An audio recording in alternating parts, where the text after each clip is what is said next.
Family, good morning. It is Kyle Henderson, Bama Football on YouTube. I appreciate y'all being here. Thank you so much. Today is Tuesday. It is March 10th. I appreciate you guys rocking with me inside the comment box as we continue to cover spring football right here on Bama Football on YouTube. Alabama football will hold its second practice of the spring season today. In fact, practicing right now. They will be wrapping up around a little before 11 or a little bit after 11, and then Coach Kalen DeBoer will hit the podium after practice to discuss spring football and answer reporter questions as we continue to navigate through spring football. And I kind of wanted to start out with asking about big questions kind of going into spring football after we've had one day. And we had our first practice on Sunday, and it's kind of like every other day. And I have the practice schedule. It's actually not allowed for like public release, but you kind of get the drift of it, right? They're practicing basically every other day, and then they'll take a break during spring break and then come back to it. So after one day, like what have we learned and what big questions still are kind of out there about Alabama football? And I think there are questions that are starting to emerge. So I'm going to kind of lead off with that in the beginning portion. And then I want to go frame by frame on some footage that Alabama released yesterday. They released some footage from practice, and it was short. It was like a minute. It's kind of one of those just kind of like bang, bang video pieces that they upload. But if you slow it down, you can take a lot from slowed down footage. So we're going to do that. And there's a couple wide receivers that kind of caught my eye, and then something with the running back. So that's coming up on the program as well. And then we'll continue to break down the second half of the footage that we got from Sunday and kind of slow it down and look at things and make some observations. And then, of course, take your questions on the back end of the show. So all that and more coming up right here on Bama Football on YouTube. Good morning to everybody. Hope you guys are off to a really great start. We're already cruising through the month of, March. And you know what? I think we're at a good spot right now where we're at with Alabama football and with Alabama basketball. As you know, we will have a watch-along for Alabama basketball this Friday night as Alabama will play the winner of either Texas, Ole Miss, or Georgia. So we'll have the watch-along on Friday, and if Alabama wins that game, then we'll go into Saturday, and hopefully they can close it out maybe on Sunday. Can you imagine if Alabama is able to win the SEC basketball tournament? I think there's probably like slim chances that they do. I think for Alabama basketball, it's just kind of one game at a time. Can they win continuous games and then say in the SEC basketball tournament? I think so. But it's kind of a one game, right? And one game at a time. So with that said, I appreciate you guys being here. Thank you so much for kicking with me inside the comment box.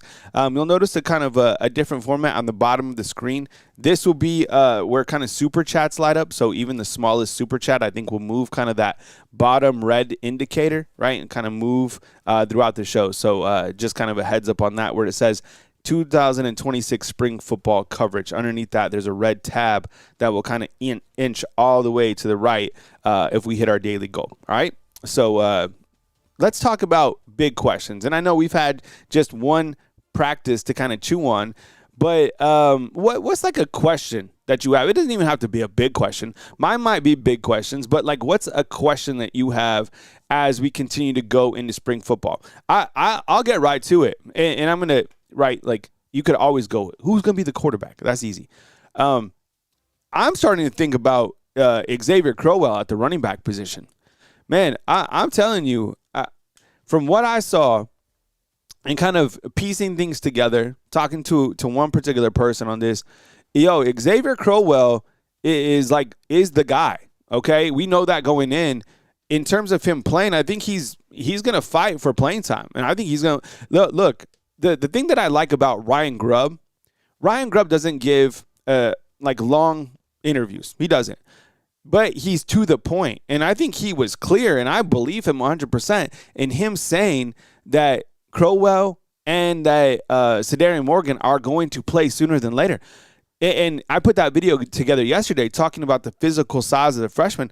I believe it. And I know we have fans inside the comment box that want Jeriah Edwards, to get on the field sooner than later. I get it. I mean, 220 pounds, 6'2", as a safety, yes, please, right? So mine kind of is with Crowell in that running back room. I'm like, because before spring practice, I'm like, okay, I think he's going to play. I do. But now, like after just, seeing some early looks at him and seeing how physically developed he is and putting kind of things together, I'm like, yo, this is like getting serious already with Xavier Crowell. And I also looked to that running back room, and I love the size of that room. These guys are well put together individuals. Even our smaller running backs are, they're not tiny. Okay, so I think that Xavier Crowell is kind of one of my bigger question marks right now. Is like, is this serious? Like, this guy I think is going to certainly push for some playing time super, super early. I don't know. And I see a lot of comments as well. I think you guys are feeling it, right? I don't think this is just about a guy coming in and we're like super hyping him up. This is real with Xavier Crowell. So eager to talk about and discuss kind of that progression within the running back room, because we can't get worse than we were last year in running back. And I don't think a lot of it was on running backs. We just didn't necessarily have a running back room that had explosive. We want to see that. We want to see pass protection. And that would be kind of a good question for Coach Kalen DeBoer, maybe towards the back of spring, maybe even after A-Day. Is how are some of the running backs faring in pass protection? Because I think clearly, right, these guys can put it together from a running back perspective, but is that something that could keep him off the field, right? Is he good in every single area, catching the ball, making plays, seeing the holes, but how is he in pass pro? Now, he has the size, and if he can kind of pick up the schematics of it, right, and understand blitz protection, then maybe he gets on the field immediately. I don't know. All right. So that's kind of one of the bigger questions that I'm thinking about. The other one that I continue to rock with on the offensive side is, and good morning to everybody that's joining us. I really appreciate you guys getting here. By the way, Coach Kalen DeBoer will be at the podium a little after 11 to discuss Alabama football practice. They're holding their second practice right now. On Sunday, they practiced at 4:15, and today they're practicing at 9 a.m. It's a beautiful day here in Tuscaloosa, Alabama. I have it at 72. We had some storms roll in last night, some pretty good storms, nothing like too crazy. But we had some storms roll in, and the weather outside is absolutely beautiful for practice today. Matthew has became a fan funder. Matthew, thank you very much. Welcome on in, bro. We appreciate you supporting the community right here on Bama Football on YouTube. I am supported by you guys, so thank you so much. Matthew, I think, is a Michigan fan, and he comes here to support the product over here. He joins us even on our basketball watch-alongs. So, I don't know if we're going to turn him to an Alabama football fan, but I know he likes the content. So thank you so much for being here. Another question that I have, and I'm going to show some still shots of some framework that Alabama put out yesterday. There's two wide receivers right now that I think are battling, right, to contribute to kind of emerge as guys. And I think that's Rico Scott and Noah Rogers. I mean, Rico Scott, I feel if anybody is playing with a chip on their shoulder, there's two guys. And I feel one of them is Rico Scott, and I feel another one is Jackson Lloyd. I think that those two guys are playing right now with a chip on their shoulder, meaning, we understand that we brought guys in to compete for spots, but like, I'm here, and I want that spot. I'm Rico Scott, and I want that spot. And it was refreshing yesterday to see kind of that short footage released by Alabama Football and to see Rico Scott featured in two of those clips, burning DBs, catching the football, turning it upfield. I've believed in Rico for a while. It's just about him getting opportunities. And I think Jackson Lloyd's the other one, right? You bring in all these offensive linemen, I'm like, I'm here. I'm starting. I love the addition of the offensive linemen, but I'm here. I'm going to be starting on the opposite side of Michael Carroll. Randy, what's up, man? I see you inside the comment box. We'll do some shout-outs here in just a minute. So I think another question for me is that wide receiver position as we continue. The biggest questions of all, clearly, revolve around the offensive line and the quarterback position. Those are like standard, right, big question marks. And I don't know if those will be answered even by the time we're done with spring ball. Okay?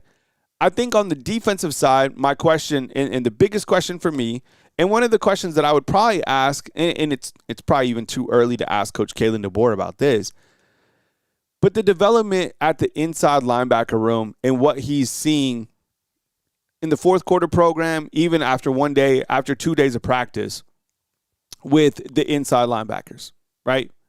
And it's hard because it's just been 2 practices. But it's important to us that we have leadership there, right? That we have physicality there, that we have an understanding of the defense there, because we are replacing the entire inside linebacker position, right? So that's kind of what those are kind of some questions that I have. Obviously, special teams is another big question because we have Lorcan Quinnen, we have Connor Talty. We don't really, I would imagine there's a competition at punter, right? Is Miss Amanda in? I know a lot of people have been eagerly awaiting to wish Miss Amanda a happy birthday. Let me know, fam, if Amanda's in. I haven't seen her check in inside the comment box. We'll wait because I think, and remember, birthdays are important here. So the community likes to celebrate birthdays. I do too. So if it's your birthday or you need a shout out, right, let me know inside the comment box and we'll give you a shout out. All right. We will celebrate your birthday with you. All right. Kyle Henderson, Bama Football on YouTube, coming to you from beautiful Tuscaloosa, Alabama. It is about 10:13 on this beautiful Tuesday as we enter in Alabama's second practice, which they are holding right now at the practice facilities at down on campus. I've been on campus the last couple of days. You see me reporting on site. I think it's beautiful to go over to the university. That's why I always just roll over and I post up. You'll see me start to do different stand-ups around the campus. Do you guys like that? Do you guys like when I go out there for these little 10-minute videos or whatever they are? I don't know. It seems like it's a good backdrop. I like to get out of the house. The weather, I'm telling you, the weather has been beautiful. So that's kind of what I've been adding some of those videos into the mix, right? So those are my bigger questions. Here's some still frame, right, courtesy of the University of Alabama. And when we look to there's the whole footage, which of course you can watch on Alabama's official channel. But if you slow down the footage, did anybody already do this? Did you guys already slow this down, right? I think when you look to this frame, number 7, okay, as we continue to be acclimated with the new roster numbers, who is number 7? We need to remember we're always practicing with the jersey numbers. Who's number 7? All right. I don't think Miss Amanda's here. She might be taking a day off on her birthday. I don't blame her. It's her birthday, right? Okay, so you guys like the on-campus videos. Okay, yeah, I'll do them. It's you do them, but then we don't want it to be too much, right? Because then anything that's too much, they're like, nah, you don't like it. So number 7, okay, Cody, what's up, brother? Is Rico Scott. All right, so Rico Scott was shown in 2 different portions of this video that Alabama released yesterday on Monday from Sunday's practice, and Rico Scott was seen making 2 good catches. These are different shots of the frame. As you can see, everybody's looking at Rico. In frame 1 over here, he catches the football and he gets upfield. And in frame number 2, same thing, catches the ball. Now, who threw the football? We have no idea, right? Yeah, I knew that. They don't show stuff like that. And it's by design. They want to make sure that the quarterbacks are battling, right? This is common across all of college football. So much so that sometimes if a quarterback makes a throw, they blur out the quarterback. I know it is really weird, but that's just how it is. All right. So Rico Scott making 2 good catches. And I was talking about it. It's kind of one of my bigger questions is which wide receiver is going to step up? Because that room's got to be ultra competitive, right? We've been highlighting Sedarian Morgan just recently, and rightfully so because of his, physical size and what we feel he can bring. But Rico's a guy that hit the transfer portal for 1 day and then came back. All right. So we love Rico, and we want him to continue to get opportunities to showcase what he can do. Will he become the 3rd, 4th wide receiver? Somebody said this inside the comment box, which I liked. Someone said that we didn't rotate wide receivers enough. I'm not mad at that. I don't think we did either, right? It seemed like it was the main core out there. And do we need to switch up some wide receivers every once in a while? Yeah, I wouldn't be mad at that. You have like your core staple guys, but we got guys, right? Keep them fresh. There's matchup problems, right? I don't think that's a bad thing. I don't think it just has to be 3 or 4 guys that get on the field all the time, right? But I will say this. I do think, my prediction is this. I do feel that we have a wide receiver catch for over 1,000 yards this year. That'll be the first time since Alabama's done it in 2020, since 2021, right? All right. Before we go through more footage, let's do some morning shoutouts. Let's see who's here on the program. I always like to kind of celebrate who is inside the comment box. So I haven't seen Amanda yet, but we know it's Amanda's birthday. We lead off with Chris from New Jersey. Chris, bro, what's up, man? We'll take your call tomorrow. All right, Chris. So be sure and have that phone number dialed in for tomorrow's program. We got Dano. What's up, Dano? Good to see you, man. We got Rocket Town. We got Justin C. We got Miss Crystal Jones. We got Bruce Williams. We have Botrix. We have Cody from Crestview. We have Rex. What's up, man? Rex coming to us from Huntsville. We got Robert Bradley Jr. What's up, Robert? We have Max Tooney. We have Short Game. We have Tyson. Tyson, what's up, bro? Good to see you, man. Thanks for joining the program. Let's see who else we got up in the crib today. Everyone is cheering for Miss Amanda's birthday. It's seriously we have Sean. What's up, Sean? Good to see you. We have Kevin. We have Randy. All right. We have Crimson Angel. We have Matthew Elvis Presley, who became a fan funder today. We got Chance up in here. Patriot Life. What's up, man? Man, Patriot Life always had today. Patriot Life is rocking the black and white avatar, which we've never seen a black and white avatar for Patriot Life. Not mad at it. I like it. We have Will Hino. What's up, Will? Appreciate you. We have Army 3275. Thank you so much for being here. We have Calvin. What's up, Calvin? Thanks for joining the live, bro. We appreciate you, man. We have Carl Moore. We have Josh 3400. What's up, man? Good morning to you. We have Kevin. We have Joe Franch. Joe, what's up, bro? You doing all right? Yeah, hope you're off to a good start, man. We got BJ. BJ, you're out in Henderson, though, right? Aren't you out? Or are you in Vegas? I forget. Because we have a couple people from Henderson and a couple people from Vegas. I think you're from Henderson, which I'm not mad at all. We have 984 saying Noah Rogers. No, Rogers is going to be that guy, too. We're going to talk about him in a minute. Dano, what's up? I think we said what's up to you. Randy says this. Let's see what Randy has to say. All right, Randy says this. Not saying that this will happen, but if Austin Mack wins the starting quarterback job, would Keelan transfer when he could? And if he did transfer, would we be in good shape in the future? Don't sleep on Jet Tamala. Not saying this will happen, but if Austin Mack wins the quarterback job, would Keelan transfer when he could? I think this is on everybody's mind, right? Everybody, let's not play around. This is on everybody's mind. I think if Austin, this is my prediction. If Austin was to win the quarterback competition, which won't be settled, but they're not going to tell you by the end of spring football. We won't. I've said they will name a starter eventually. I mean, they have to. But I think if Austin Mack starts this year, they'll still give Keelan Russell opportunities to win the job this season. If he doesn't win the job this season, and Austin Mack continues to be the quarterback, Austin Mack, this is his last year here, period. All right? So Austin Mack would leave, and then you just have Keelan Russell be the guy.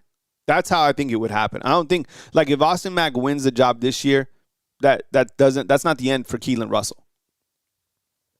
And I think you bring up a really great point with, we can't sleep on Jet Tamala. Nobody wants to think about or talk about this scenario that a freshman somehow steals the show and he becomes the guy. It's happened here before. And Jalen Hurts, if you rewind to a while ago, he was against a lot of quarterbacks who were favored to be the guy. I don't think those guys were as talented as these guys. But it was eventually him who won that quarterback competition. Those guys transferred, right? And, Dano says Keelan sit another year. I don't think so. Well, when would he transfer? What transfer window do you have?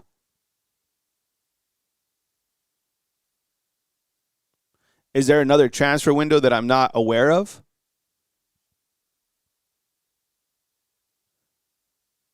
Right? Because everybody's locked in. Now, kind of the chaos scenario that I think everybody is afraid of is that one of the players, if they don't win the job, they disenroll from school, and there's kind of a gray area where you can just disenroll and enroll somewhere else. I don't think that's going to happen. I think that Keelan Russell and Austin Mack are being paid so much money that they haven't made in the shade either way. Like, Keelan Russell stays. He's making his, $5 to $8 million here. Austin Mack doesn't win the job. He's making his, 5 to whatever million he's making. And then he leaves. But after the season.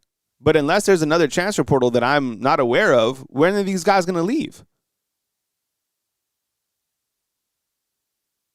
What month? You know what I'm saying? Like, the roster's locked in unless they take it to the NCAA and they're like, yo, I'm not the starter. I want to leave. That's going to happen. I don't think it'll happen here, but it's going to happen in college football. There's going to be players that challenge that rule. There's going to be players that challenge the one-time transfer portal this year. That's going to happen, right? But good question. And I think when you look to the future of Alabama's quarterback room, it's so loaded. So talented. I mean, you look to how the future is for Alabama football. Just wait. You know what? Everybody is really excited about Trent Seaborn, right? Let me ask you this. Who starts, Trent Seaborn or Elijah Haven? Because Elijah Haven is going to commit here to Alabama football. He is. You're going to have on the roster, you're going to have Keelan Russell. You're going to have Jet Tamala. You're going to have Taden Kawa.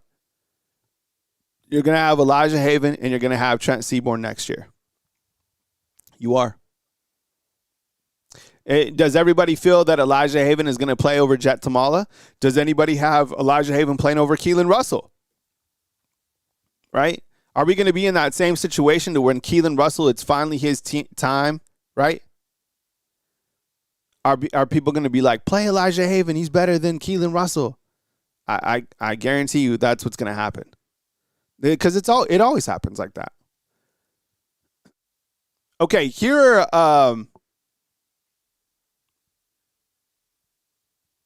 is a spring injury report, all right? And we've showed this kind of before. Now, out for spring is London Simmons, William Sanders, Danny Lewis, Jamarian Latham, right? Those guys are out.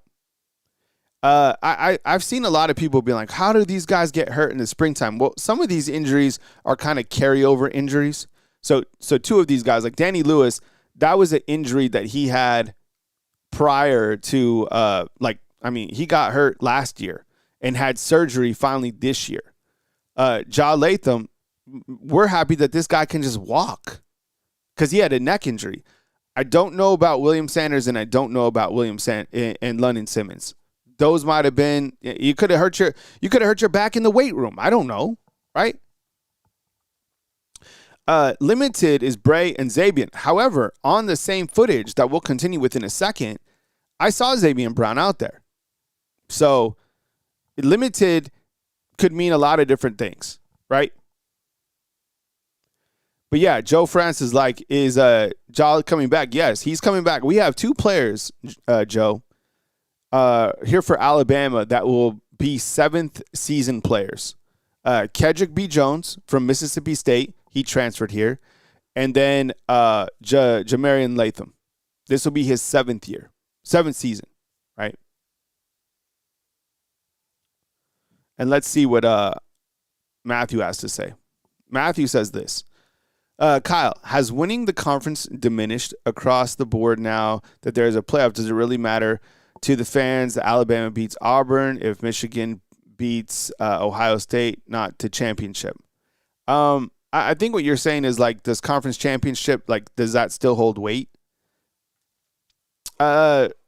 I think it's an extra game that puts you almost in a bad position to play in the title games. They should do away with the title games. Why? Why are you playing the title games? What does that give you? That gives you another week to play some gauntlet of a team to lose on a national stage or to win on a national stage, which might not help you that much anyways because you were supposed to win because you're in the SEC championship game. But if you lose that game, are you penalized, right? And maybe you're not penalized in like seedings, but maybe you're penalized because you had one more game against a gauntlet type team and you get banged up and you're not 100% for the playoffs. The teams that, benefited, in my opinion, was like an Ole Miss. They had a great season. Even A&M, they had great seasons, 11-1, but they didn't have to play one more game against a big dog, right? To be exposed. A&M would have been exposed. Ole Miss is a pretty good football team, but A&M would have been exposed. There's no point. Just do away with the conference title games, right? And whoever has the best record, you could figure that out. That's your conference championship. But like putting those guys in for one more game for like a SEC title game, I think hurts the other teams. In terms of the rivalry stuff, yeah, I mean, those have to be played forever because those are just staple games, and you have to beat Auburn at everything. Period. Right? Crimson says this. He's been saying this for a little bit. Kyle, will Delgatti make an impact and become the top center for Alabama going forward? I don't really know right now. I think that making comparisons to like Bradley Bozeman or Landon Dickerson is way too early, right? Like those are some guys. And I think Parker Brailsford was good. I don't necessarily think he was better than Bradley Bozeman. I don't think he was better than Landon Dickerson. Ross Pierce-Baker. Those are kind of some older names that when I first started covering the team, those were the centers. But Parker Brailsford was good, right? I think he was pretty good. I don't know. I'd have to look at all the centers that I've covered, but I wasn't mad at him. I think it was interesting because people started throwing him under the bus towards the end of the year. I wasn't mad at his game. I thought he was a super athletic, a little bit undersized for my liking at the center position, but the guy could snap the football. He was a lot better than Seth McLaughlin. I'll tell you that. Seth McLaughlin couldn't even snap the ball, right? So, in terms of him being like a Bradley Bozeman, I'd say no. When I first got here, the first couple years that I got here, Bradley Bozeman was the guy. Bradley Bozeman, in my opinion, is still underrated. That guy was he was like an NFL center here. I don't even know what happened to him in his like NFL career or whatever, but Bradley Bozeman was good here, in my opinion. Mostly, what's up, bro? I appreciate you being here. Wow, Case has been a Wake Up Bama sponsor for 20 months. Oh, so I get it. So really a fan funder, but you upgraded your tiers to become a Wake Up Bama sponsor. I get it. I was like, because we haven't had the Wake Up Bama sponsor or the Wake Up Bama show for 20 months. Case, I appreciate you, man. One of the best avatars too. Yeah. See, Barrett Jones was before me. I think that was your guys' favorite center, right? I think when I ask Alabama football fans like their favorite center, I think it would probably be Barrett or Landon Dickerson. Landon Dickerson is my favorite lineman that's been here. Period. Like, I just love the guy, and I loved how he played for the team. He played for the heart. He played for the love of the game. And he was as country as you could ever be. Remember when he put that railroad tie on his truck?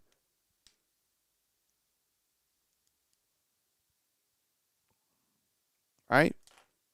Put a railroad tie. You guys remember this?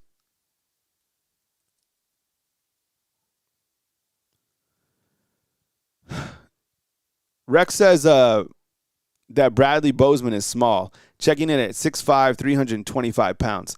Yeah, right, that's a tiny man. Parker Brailsford, for comparison's sake, let's see. size was 6'2", 290. Okay, so 6'5", 325 to 6'2", 290. I don't know. Bradley Bozeman seemed like a big man to me. Okay, so those are the guys that are kind of out. I have to tell you guys, please, when you guys go out to play your next round of golf, all right, you got to go to Highland Park out in Birmingham, all right? Beautiful course. Who has been there? Inside the comment box, all right? They're one of our, we'll call them a weekly March sponsor, all right? So Highland Park, your place, go out there, book a tee time. I promise you'll probably shoot your best round that you've ever shot. Located in Birmingham, such a beautiful area. You can overlook the entire city. The shortest par threes you'll ever imagine. Really good fairways, great greens. The food there is also tremendous. Ask for Cameron. Tell him that I sent you. So go check out Highland Park. Really, really good golf course in Birmingham. Right? It's public. You can book by calling Highland Park and just asking for Cameron. So definitely check it out. Or if you're coming into the area or whatever, I'm telling you, play it. It is amazing. All right. As we slow down kind of that footage, and again, thank you for joining us. I appreciate you guys being here. Alabama, we were talking at the beginning of the show that Alabama released some footage yesterday, practice number 1. And, we have a microscope on everything because we're just so hungry for film and footage and all this sort of stuff. But it was Rico Scott right here again. Remember, he caught those passes. Well, who was he working against? In one particular frame, he was working against number 21. Do we know who number 21 is? Okay, so remember, we gotta get used to the new numbers or old numbers. This is a carryover number from last year. Who is number 21? This is your time to work on your. Don't look it up. We got to be able to have these numbers. All right, bam, bam, bam.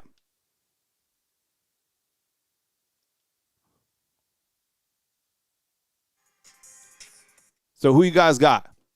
21 is Dre Kirkpatrick. Good. Okay. So in this particular frame, as you can see, Dre is chasing Rico Scott. All right. Now, does it mean that he got burnt? I don't know. You can't see the whole frame. It could be that Dre is taking a pursuit angle on him. I don't know.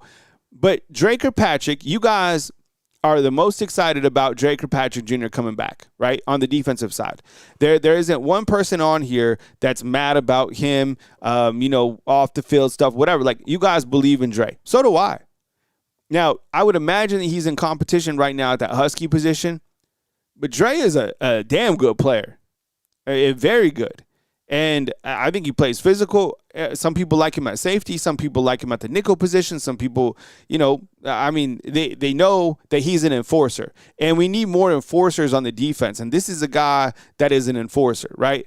So, yeah, y'all forgot about Dre. I love Dre. So let's see what he can do this coming season. And again, did he get burned by? We have no idea. You can't see the footage. It was just like a screenshot, right?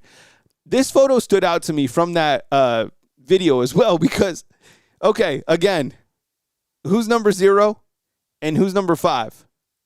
Yo, do these guys not look absolutely massive?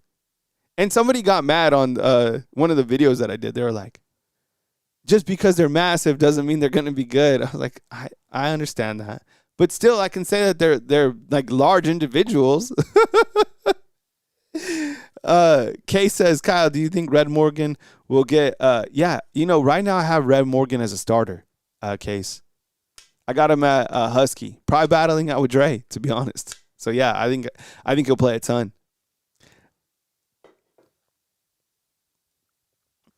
And but like you have people that don't like Dre, obviously. And look, CCFD says this: Dre is the most overrated player on the planet. Riding his daddy's coattails, wouldn't be at Bama if it wasn't for his name.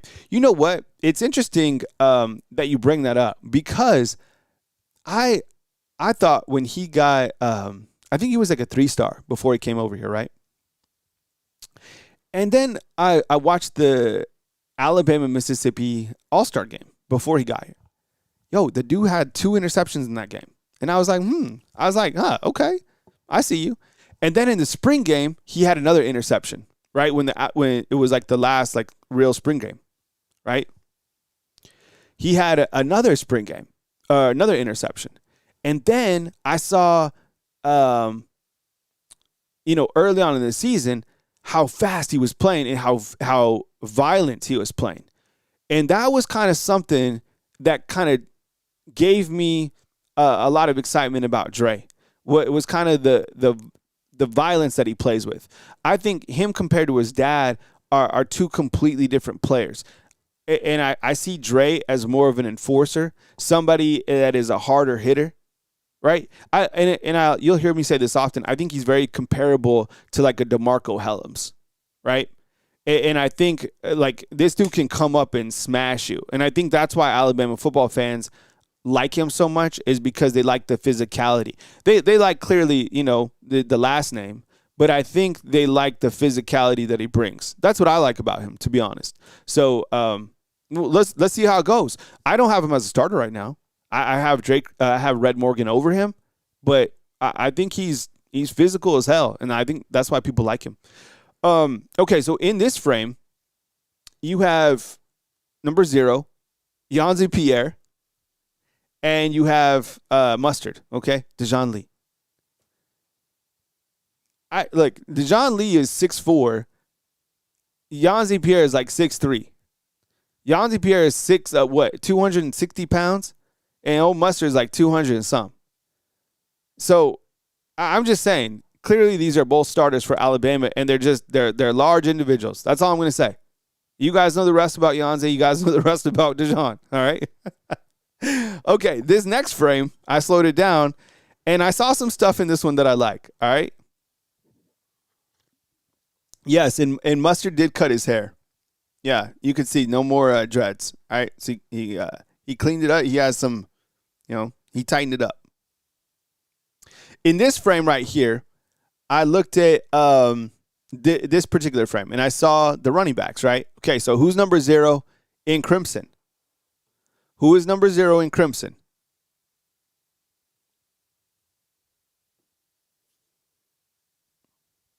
That is, I know you guys got it, A.K. Deer. Good job, Christian. All right, so you have A.K. Deer. Is there anything else that you can spot in this frame? There's a couple things that I can see. Now, you have to really kind of have your head in there, but this is A.K. Deer right here. This is over here to the right is Caleb Edwards, okay? This is Caleb Edwards right here. This is A.K. Deer. Thank you, Cody, all right? And does anybody know who this is right here? Cody, I'm going to need your help, bro. Now, you can kind of see it in the next frame. But to me right here on this side, that is Jackson Lloyd, okay? Now you're like, well, who handed him off the football? Does it matter? Oh, it's one practice clip. No. But in my opinion, this is Jackson Lloyd right here, right? And then I think that, there you go, Cody, right? Okay. And the quarterback that handed the ball off to A.K. Deer was Austin Mack. Okay. You could see Keelan Russell is standing in the background, and you can see Austin Mack, after you hand off to your running back. That's a common pose that running backs have. All right. Does that mean anything? No. This is just the frame. Each of these guys get opportunities with the ones, right? I guarantee you the next clip probably was Keelan Russell handing off to Daniel Hill or something like that. But just for what it is, that's what the photo says. George, what's up, bro? I appreciate you. So you have Austin Mack right here. You have Keelan Russell standing, and who handed the ball off to A.K. Deer was Austin Mack. Means nothing more than just what the picture shows. But I will say this. We do know that Austin Mack and Keelan Russell are both with the first team. So when you go back to the frame, we know that Caleb Edwards is the first team tight end. And we know that at least Austin Mack and Keelan Russell are first team. We would imagine that AK Deer is kind of working for the, maybe for a first team. That's why it's interesting to see Jackson Lloyd in that rotation as well, right? But what's interesting about this, if we were to turn this around, what position would Jackson Lloyd be playing? I guess that's kind of hard to understand, right? Because if we had him at left tackle, does that mean he was coming across? It looks like, if anything, Jackson Lloyd was working on the right side of the offensive line in this frame.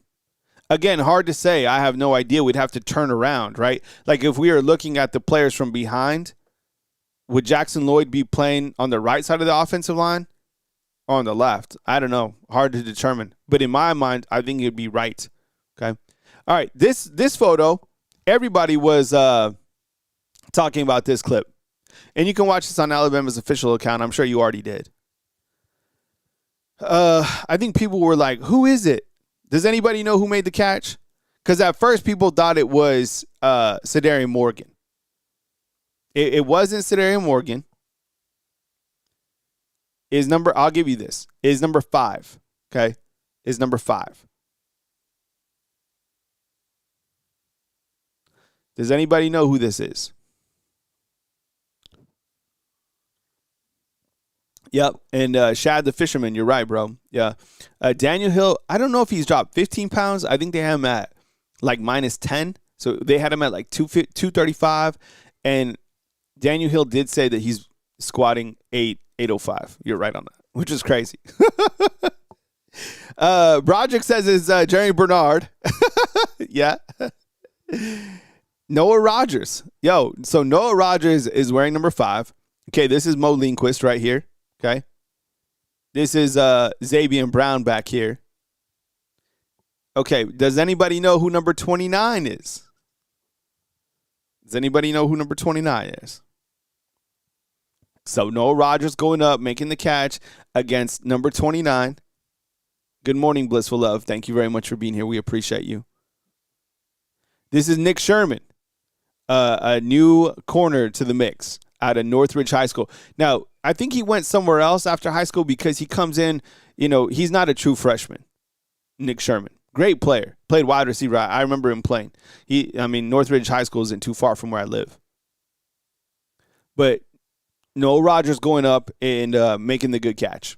All right. Before we get to ask me some questions, I want to continue on the film from yesterday because we didn't finish out going over the footage. So let's do that before. And that should take us over 11 a.m. And then we have Coach Kalen DeBoer speaking at 11. So whenever that is published, we'll bring that here as well. So I'm going to come back with it, and we're going to continue to slow down the film and kind of point some stuff out. What's up? Let's see what George has to say.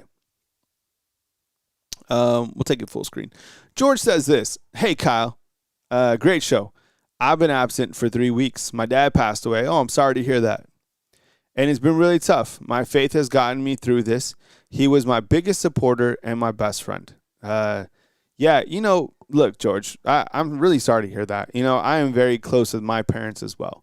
I talk to my parents every single day. I have my mom. My mom's staying in my house. She's been here for 2 weeks from New Mexico, helping out. And it's been amazing just to have her around. So, I had a friend, one of my close friends here in Tuscaloosa. And he's a little bit older than me, but he's such a good person of character. And he lost his mom, and he lost his father kind of within a 2-year window. And I went over to his house, and, I walked upstairs, and, I took him a beer, and we just sat there, and we were watching, Old School or something like that. And he was just sitting there. And, I was asking him, I was like, how you doing, bro? You doing okay? And how you getting through it? And he's like, the way I look at it is that everybody is going to have to go through this. And he's like, it's just not kind of me. And, it was deep because we all go through that suffering, right? We all go through that type of pain at some point. And I know there's a lot of us inside the comment box that have, dealt with things like this. The loss of anybody, right, is very tough to navigate. So I appreciate you bringing that here. Dude, like we pray for you, and you're in our prayers, bro. And there's no easy way to just be like, yeah, it's gonna it'll be okay on your timing, but just keep praying, be grateful for those opportunities and those moments that you had, and I appreciate you being here, bro. So we'll keep you in our prayers for sure. Thanks for being here, George. All right, we continue with the footage from Alabama football, right? And does anybody know who this is? This is Alabama wide receiver coach Derek Nix, right?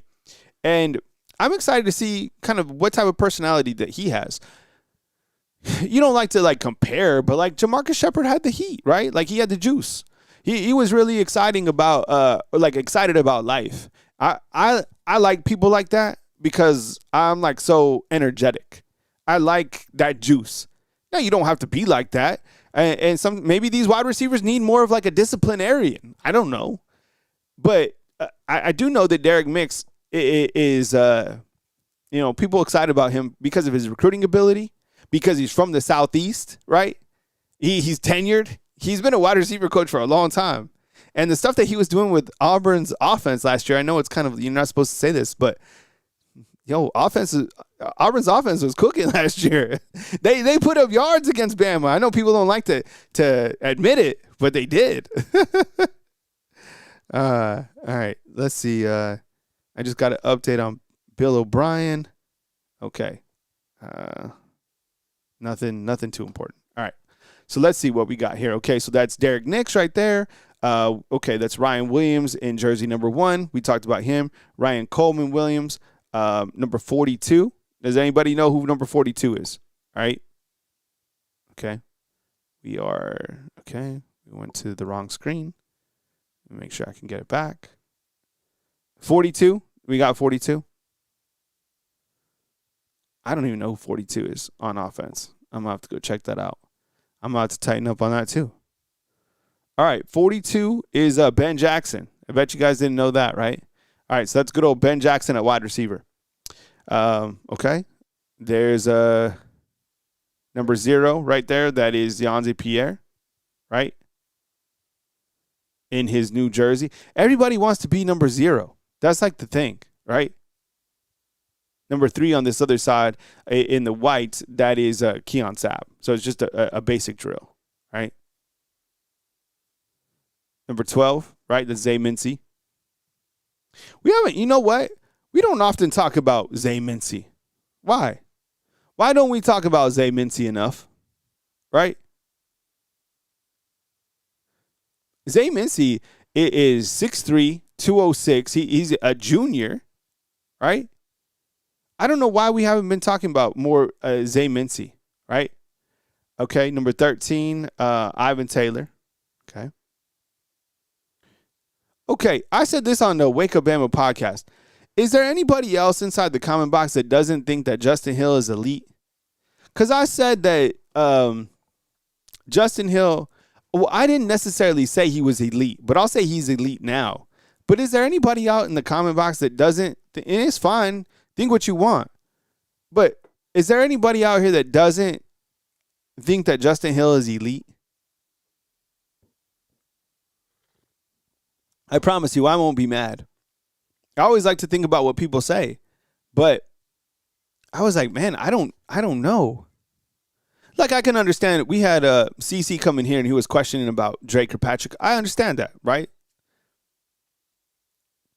But with Justin Hill, when somebody was like, man, no, he's not elite, I was like, for real?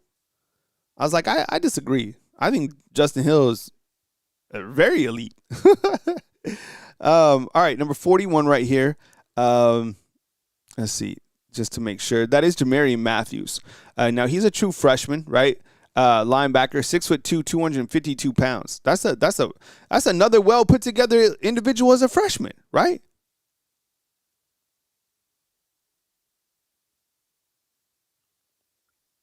See, Loa inside the comment box saying, I'm ready to see what Justin Hill is going to do, right?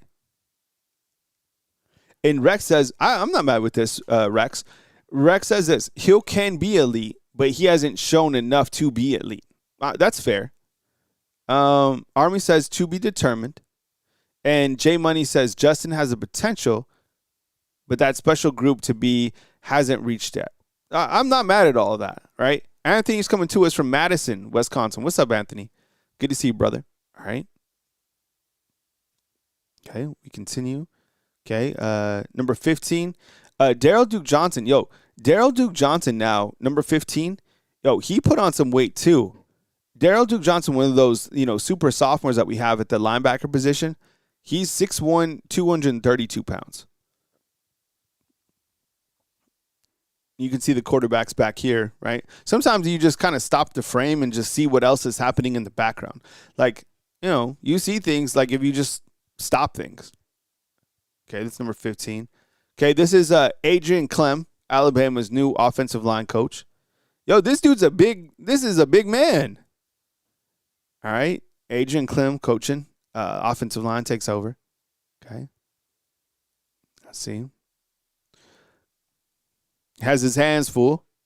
Man, he's already sweating. He's already feeling that Tuscaloosa humidity. Although, let's see, on Sunday, I think there was a little bit of humidity. All right, we have Michael Carroll sighting. Let's see, right there. Okay. Michael Carroll on the outside right. You guys see Michael Carroll? And then number 50, does anybody know who 50 is? All right. Who is number 50?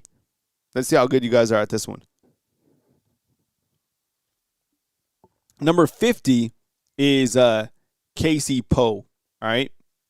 So Casey Poe is number 50. All right. Okay, we have in our next frame with the offensive line, you have 77 and 71. 77 is Jackson Lloyd. We knew that. And we have Nick Brooks at number 71. Nick Brooks, interestingly enough, this is an interesting frame, okay? I want to tell you something about this frame. The size, you can't tell in this frame at all because these two men are they don't look that big, right? Like these two guys, like on this particular frame, they don't look like big. Okay, I'm going to tell you something. These are two of the biggest players on Alabama's team, okay? Nick Brooks right here on the right is 6'7", 340 pounds. 340 pounds. And on the left, you got Jackson Lloyd at 6'7", 315 pounds. That's how big these dudes are. So like out here, a normal person would be like this tall. Wild, right? Man, massive humans. Just really wild. Okay, so let's do a couple more, and then we'll call it good, and we'll get ready for Coach Kalen DeBoer here at 11. Okay, more offensive linemen, 65 and 73. Okay, so 73 is Chris Booker, who's a freshman, right? He's on your right. And number 65, that is Tyrell Miller, who's a sophomore, 6'5", 332 pounds, right? So some good footage right here of Alabama's offensive line, okay? Let's see who else we got in this next frame. And then 73 again and 65. Okay, looks like that's a continuation clip. Okay, you have Yonze hitting the bag. I think we get into the woof right here. You get Justin Hill, all right? So you guys are watching him. Everybody's watching Justin Hill to see if he can kind of reach that potential that he has. Okay. You have number 9 right here. Does anybody know who number 9 is? This is Desmond Zulu, right? Desmond Zulu came here from South Carolina, 6'6", 255. Man. Yeah, another eyeball test guy, right? Okay. So you have Dezu, okay? All right, and you have number 14 right here. There is Fatoa Henry, which is interesting about Fatoa Henry repping with the Wolves because he's 6'4", 272, right? It seems a little bit bigger to be repping with the Wolves, but I don't know. I mean, this guy's tape was elite, and this is Christian Robinson, all right? So that's kind of where we're at from the footage perspective. So what to expect today is you have Coach Kalen DeBoer up at the podium. This will be the first time that he spoke during spring football. As soon as I get that, I'll chop it up. I'll bring it here to Bama Football on YouTube. We'll listen to what he said. I'll talk about what he meant, or kind of like break it down a little bit further. Maybe we'll get some footage from Alabama today, and we'll chop that up as well. So the news doesn't stop. I appreciate you guys being here so much.